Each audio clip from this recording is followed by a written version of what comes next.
Al-Imam Al-Ghazali ikut patuh dengan pamannya duduk di pesantren.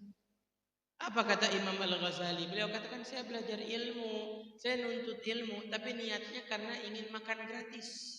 Jadi ilmu gak masuk-masuk buat saya.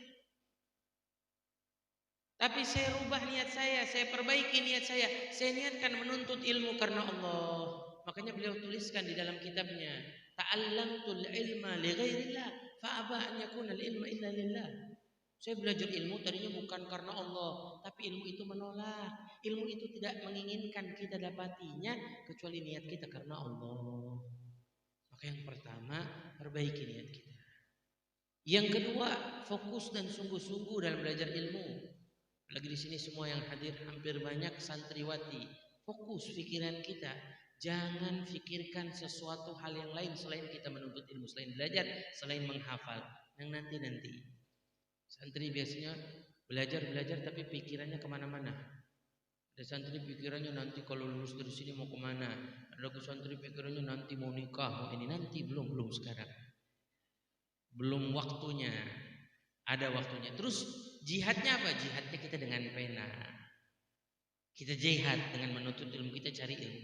Sekiranya kita belajar ilmu manfaat, apalagi santriwati.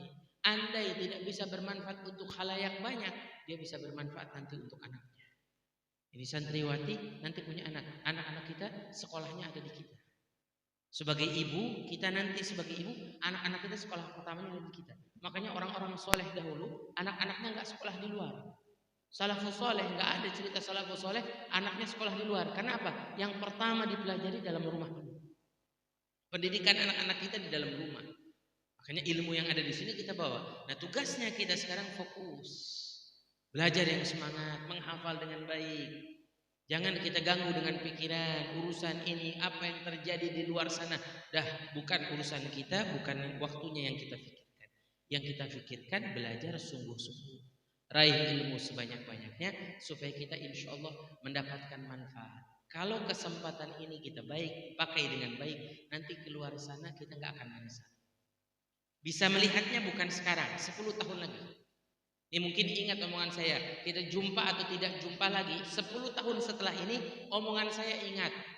Yang kita perbuat, yang kita lakukan di dalam pondok ini akan kita terima hasilnya. Kalau kita sungguh-sungguh kita belajar dengan baik, insya Allah kelak nanti 10 tahun menjadi orang-orang yang sukses, kita senang. Tapi mohon maaf, kalau yang santai-santai, tidak mau belajar dengan baik di masa belajarnya, yang tenang-tenang saja, yang banyak bercanda saja, yang belajarnya tidak fokus, belajarnya semau dia, maka apa? Nanti 10 tahun lagi dia akan merasa, ya Allah, andai dulu saya di pondok, saya belajar dengan sungguh-sungguh, sehingga ini tidak terjadi pada saya. Mungkin ini ucapan saya akan terlihat nanti, sekarang belum, masih masa kita belajar. Masih masa kita menuntut ilmu, belum terlihat. Tapi setelah dari sini itu semua akan terlihat. Makanya pesan saya yang kedua tadi, fokus dan sungguh-sungguh. Yang ketiga, dengan fokus ini juga kita perlu mengatur waktu. Atur waktu. Alhamdulillah kalau kita di pondok tuh suka teratur waktu. Dari qiyamul lail, bangun malam, zikir subuh, zikir salat berjamaah, waktunya belajar, waktunya sekolah, waktunya madrasah. Itu teratur dengan rapi. Dan dalam kehidupan yang lain juga kita teratur. Maaf, ada satu pepatah ulama dikatakan man lam yu'til waktu ta'til lam yu'sil waktu tahsil. Orang yang tidak sungguh-sungguh dalam mencari, artinya orang yang tidak menaruh waktunya pada waktu santai, dia tidak akan dapatkan waktunya pada waktu mendapatkan. Contoh, waktunya santai, waktunya istirahat, dia tidak pakai buat istirahat. Gak pakai buat tidur. Waktunya disuruh tidur. Ada waktu 2 jam untuk istirahat, untuk tidur. Tidurlah waktu ini. Dia gak pakai untuk tidur. Kira-kira waktu belajar ngantuk gak dia? Tuh, yang tidak menempatkan tempat. Tidak menempatkan sesuatu pada tempatnya, pasti kacau. Waktunya istirahat, istirahat. Waktunya bermain, bermain. Waktunya santai, santai. Waktunya belajar, belajar. Tapi kalau sebaliknya, waktu belajar dia malah istirahat, waktu istirahat dia malah bermain, ini tidak akan kita dapati daripada apa yang kita cari, apa yang kita kejar, apa yang kita pelajari. Makanya harus dimanage waktu, dirapihkan waktu. Jangan sampai kita tidak memanage waktu kita. Yang terakhir pesan dari saya, ikatkan hubungan kita batin dengan guru. Cintai guru kita, sayangi guru kita, hormati guru kita dengan sebaik-baiknya. Jangan sampai ada penolakan di hati kita dengan guru. Walaupun kita melihat guru kita melakukan sesuatu yang tidak baik, tidak masuk dalam akal kita atau tidak masuk dalam pemikiran kita, itu biarkan, jadikan tetap prasangka baik. Jadikan tetap kita berprasangka baik, dan orang yang berprasangka baik tidak salah, walaupun prasangkanya salah. Al-Imam Syafi'i mengatakan orang yang berprasangka baik selalu menang.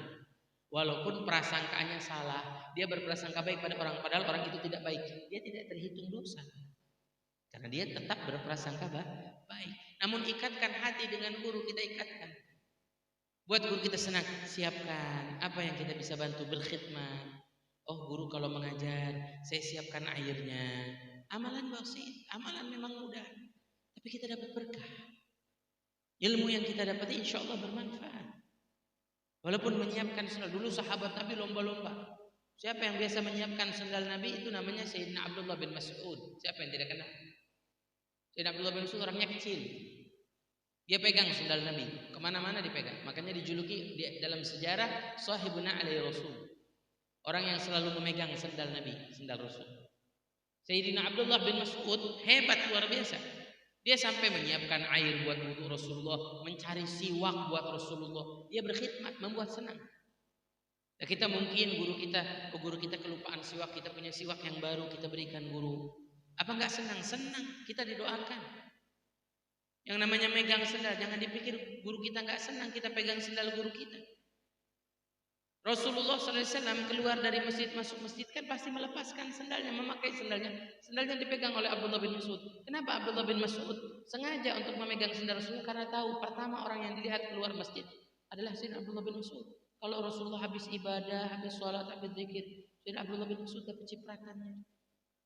Karena dapat pandangannya Rasulullah, dapat tempat di hati Rasulullah, dapat doanya Rasulullah. Jangankan Rasulullah, kita saja kalau ada orang pegang sendal kita, kita doakan. Saya kalau masuk pengajian ada orang pegangin sendal saya masuk, saya lihat. Terus saya keluar, dia kasih lagi sendal, saya lihat mukanya. Kalau mukanya jomblo, saya doain biar dapat jodoh. Amin, malah dapat doa dia. Karena dia udah baik sama kita, dia udah simpan kita punya sendal. Kan gak lucu kalau kita hadir pengajian, sendal kita lepas, keluar gak ada, hilang. Orang mau ngambil berkah tapi salah. Ya kan ada yang begitu, berkah sendal Habib. Urusannya pulang nggak ada sendal. Ya, kadang-kadang murid suka begitu. Murid suka begitu, datang ketemu kita, Habib saya minta berkah sorbannya. Iya dah, saya kasih sorbannya. Ya, saya kasih sorban, saya nggak pakai sorban. Untung ada Habib Fuad tadi pinjemin saya sorban. Ya. Artinya apa? Ya boleh kita minta berkah, tapi tempatkan pada tempatnya. Ada cara yang lebih baik. Mohon maaf kalau misalkan Habib saya minta siwak nih, saya kasih siwak saya, itu ma'gul. Saya minta sendal, saya kasih sendal yang baru, ma'gul. Ustadz begitu sama Ustadz, Ustadz saya kasih, Ustadz saya mau berkah peci Ustadz, tapi saya belikan. Kalau bisa belikan yang lebih bagus. Jangan kasihnya yang udah sobek-sobek juga. Ya, ini Ustadz disuruh minta berkah muridnya. Akhir zaman namanya.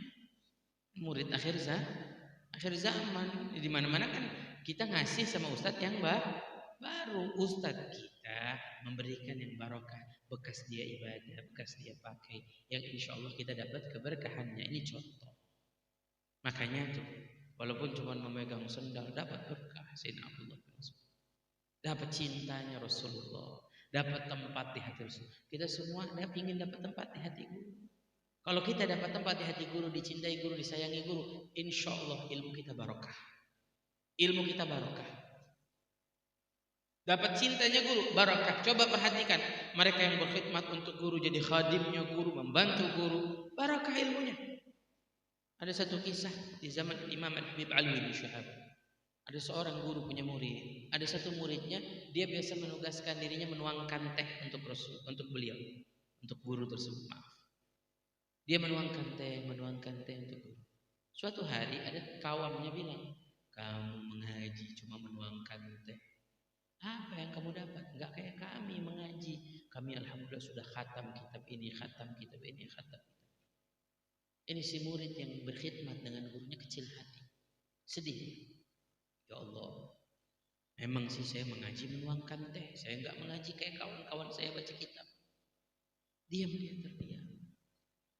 Karena hal tersebut dia keluar dari pengajian, dia tidak hadir. Gurunya waktu datang mencari karena terlihat. Mohon maaf, kita punya murid 100, murid kita 100 pengaji. Satu tidak hadir, tidak kelihatan. Murid yang biasa bawa kitab 100 orang hadir, jangankan 100. Kadang-kadang di majelis di kelas kita 10 orang, satu tidak hadir, tidak kelihatan. Kecuali setelah kita teliti. Tapi mohon maaf, kira-kira kalau ada satu orang yang biasa menuangkan teh tidak hadir, kira-kira kelihatan nggak? Kelihatan. Mana yang biasa nuangin teh saya? Murid yang bawa kita belum tentu terlihat. Subhanallah. Tapi yang biasa berkhidmat, biasa bantu, biasa menyiapkan sendal, biasa terlihat nampak tidak hadir. Maka gurunya tanya, mana fulan bin fulan yang biasa menuangkan teh saya? Dijawab oleh murid, ada di antaranya yang baik bilang, mohon maaf guru, fulan bin fulan kecil hati, dia tersinggung dengan ucapan kawan-kawan. Kawan-kawan bilang dia mengaji hanya menuangkan teh, sedangkan mereka semua sudah khatam kita. Gurunya marah sambil bilang, ketahuilah muridku, ini fulan bin fulan yang biasa menuangkan teh, nanti akan menjadi orang yang lebih alim dari kalian. Subhanallah. Allah subhanahu wa ta'ala jadikan karena ridho gurunya, doa gurunya, betul saja pada masanya semua berada di bawah fulan bin fulan, dan si fulan bin fulan ini yang menjabati derajat mufti dan yang lainnya hanya bawahannya. Sebab apa? Sebab khidmat dengan guru. Makanya pesan saya, kalau ingin dapat berkah ilmu banyak, orang pintar banyak, tapi yang berkah ilmunya susah. Tidak semua orang punya ilmu berkah ilmunya. Berapa banyak orang punya ilmu tapi keblinger. Yang halal diharamkan, yang haram dihalalkan. Apa enggak keblinger namanya? Keblinger. Punya ilmu, luas ilmunya. Tapi mereka menghalalkan segala cara. Karena apa? Karena enggak punya berkah. Orang kalau punya berkah indah hidup. Makanya pesan saya, ingin punya berkah, sayangi guru, hormati guru, berkhidmat untuk guru, minimal memberikan sesuatu yang guru senang dengan kita, yang kita mendapatkan pandangannya, mendapatkan tempat di hatinya, yang insya Allah kita menuntut ilmu mendapat ridhonya. Kalau kita duduk di pondok tidak dapat ridho guru, jangan harap satu ilmu kita berkah, satu pun tidak akan berkah. Kalau kita tidak dapat ridho guru, maka ridho orang tua, ridho guru, hal-hal yang paling penting. Sambung hubungan kita dengan guru, ikat. Insya Allah guru-guru kita yang menyampaikan kita kepada Allah, yang mendekatkan kita kepada Allah. Jelas guru kita yang selalu mengingatkan kita. Dalam ungkapannya Sayyidina Abu Bakar Siddiq punya guru Rasulullah. Ada riwayat Al-Habib Ali Al-Habsyi punya guru Habib Bakar Al-Abbas. Dia pernah mengatakan gini, laulal murabbi ma'araftu rabbi. Saya kalau tidak ada guruku, saya tidak akan mengenal Tuhanku. Gurulah yang mengenalkan kita pada Allah, mengenalkan kita pada Rasulullah. Ikat tangan guru kita ikat. Mau terbang kemana saja silahkan, tapi biar talinya ada di guru. Jadi kita dalam dakwah kita kemana, keluar kemana, insya Allah hubungan kita tetap menyambung.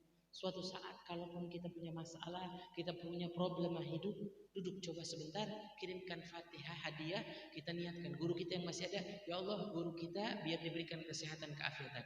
Insya Allah berkah sambungan hubungan antara murid dengan guru dengan baik, Allah akan berikan jalan keluar dari masalah kita. Saya sudah rasakan. Saya kalau dapat masalah besar, saya cuma duduk, setelah sholat saya baca Fatihah. Saya niatkan hadiah Fatihah untuk guru saya Al-Habib Umar yang masih sehat afiat. Allah berikan kesehatan, keafiatan, Allah jaga, Allah lindungi. Ya Allah beri keberkahan saya dengan keberkahan guru saya, mudahkan segala urusan saya. Setelah saya baca Al-Fatihah, subhanallah, langsung Allah subhanahu wa ta'ala berikan kemudahan. Bahkan jujur, kadang saya kalau punya masalah, saya cuma sebut nama guru saya aja. Saya sebut nama guru saya. Dan alhamdulillah, baru sebut tuh langsung handphone tuh menjawab. Kesulitan itu semua dimudahkan oleh Allah seakan-akan. Karena menyambung hubungan kita dengan guru. Guru kita yang menyambung hubungannya dengan Allah. Makanya ada satu pepatah, in kun ma'allah. Kun ma'allah. Wa in lam takun ma'allah fakun ma'aman ma'allah. Fa innahum yuwasiluka ilallah. Jadilah kamu bersama Allah. Jika kamu tidak bisa bersama Allah, masih banyak khilaf, masih banyak salah, masih banyak dosa, fakun ma'aman ma'allah, maka jadilah kamu bersama orang-orang yang bersama Allah. Siapa? Guru-guru yang dekat dengan Allah, yang dicintai oleh Allah, yang dipilih oleh Allah untuk membimbing kita. Sambung itu, fa innahum yuwasiluka ilallah. Sebab kenapa? Mereka yang akan menyambungkan kita kepada Allah. Mereka yang akan menyambungkanmu pada Allah. Jadi kalau kamu mau nyambung kepada Allah belum sampai pada Allah, belum dekat dengan Allah, sambung dengan guru. Terakhir saya tutup satu kisah Imam Abu Yazid Al-Bustami. Siapa yang tidak kenal? Orang yang hebat, luar biasa. Sampai disebutnya Sultanul Aulia. Imam Abu Yazid Al-Bustami di antara Sultanul Aulia, Imam Abu Yazid Al-Bustami. Sultan Tasawuf Imam Abu Yazid Al-Bustami ini punya murid. Suatu hari jalan ke satu kampung, pulangnya mau pulang lewat sungai, tidak ada perahu. Waktu sudah larut, tapi harus pulang. Kata Imam Abu Yazid Al-Bustami, ayo nak kita pulang. Kata muridnya, guru gimana pulang? Ini mesti menyeberangi sungai. Sungai ini nggak ada perahunya. Kata Imam Abu Yazid, ayo kita seberang. Seberang gimana guru? Kita langkah, kan kata kita di atas sungai. Bagaimana guru? Melangkah di sungai, jatuh kita tenggelam. Dia bilang kita tawasul pada Allah. Saya sebut ya Allah, ya Allah, ya Allah, ya Allah. Kamu sebut nama saya. Kamu sebut nama saya, jangan sebut ya Allah. Kata Imam Abu Yazid pada muridnya, kamu sebutnya ya Abu Yazid, ya Abu Yazid, ya Abu Yazid, ya Abu Yazid. Pertama muridnya nurut, ikut. Ya udah ayo guru, bismillah. Dipegang tangan muridnya oleh gurunya sambil bergandengan. Jalan berdua. Gurunya bilang ya Allah. Imam Abu Yazid bilang ya Allah, ya Allah, ya Allah, ya Allah. Jalan di atas air. Muridnya bilang ya Abu Yazid, ya Abu Yazid, ya Abu Yazid. Jalan di atas air. Baru pertengahan sungai, muridnya bilang, kok guru saya nyebut ya Allah, saya nyebut ya Abu Yazid, nggak salah ini. Saya juga mestinya ya Allah. Gimana? Maksudnya nyebut nama guru-guru, menyebut nama manusia. Mestinya mintanya sama siapa? Sama Allah. Kata dia begitu dalam hatinya. Akhirnya nggak sengaja dia ucapin ya Allah, malah kakinya jatuh ke dalam air. Dipegang oleh Imam Abu Yazid. Sambil diangkat Imam Abu Yazid bilang apa? Ana qad wasaltu ilallah. Saya sudah sampai kepada Allah. Kamu belum sampai pada Allah, lewatlah aku dulu. Guru. Inilah guru yang menyampaikan kita kepada Allah. Insya Allah ada saatnya kalau kita disampaikan pada Allah, suatu saat kita akan sampai pada Allah, dekat dengan Allah, menjadi orang-orang yang dicintai oleh Allah. Ini penting. Ini penting dalam belajar ilmu. Bukan hanya sekedar kita menerima ilmu selesai, tapi hubungan batin, ilmu batin yang penting. Yang kita dekat dengan guru kita sehingga apa? Kita bisa disampaikan kepada Allah Subhanahu Wa Taala. Ya, cuma prakteknya yang benar, jangan prakteknya yang salah. Ada santri pulang ke rumah naik motor, nggak sengaja ketemu polisi, disebutin nama gurunya, ya fulan, ya fulan, ya fulan. Dijamin ditangkap sama polisi nanti. Dijamin ditangkap. Bagaimana nyebut salah tempat? Ya salah tempat. Nah ini ada tempatnya. Makanya pesan saya yang terakhir, ikatkan hubungan kita dengan guru. Insya Allah kita semua dapat keberkahan. Amin ya Allah ya Rabbal Alamin. Ini yang bisa saya sampaikan. Mari kita bacakan suratul Fatihah khusus terutama untuk almarhum al-maghfur sahibul maqam, sahibul ma'had almarhum Tengku Haji Mukhtar bin Abdul Wahab, dan juga orang tua kita yang sudah meninggalkan kita, keluarga kita yang sudah meninggalkan kita. Allah Subhanahu wa taala memberikan rahmatnya, memberikan pengampunannya. Yataghashahu birahmatil maghfirah jannah birahmatih. Dan juga kita doakan untuk kita semua santri-santriwati, Allah beri ilmu yang manfaat. Allah yaftah alaihim futuhal arifin. Allah buka futuh untuk semua talabul ilm, dibuka pintu-pintu oleh Allah Subhanahu wa taala, pintu ilmu, pintu keberkahan, pintu rahmat. Ala kulli niyatin salihah wa ila hadratin Nabi Muhammadin sallallahu alaihi wasallam bisirril Fatihah. Alhamdulillah. Iyyaka na'budu wa iyyaka nasta'in.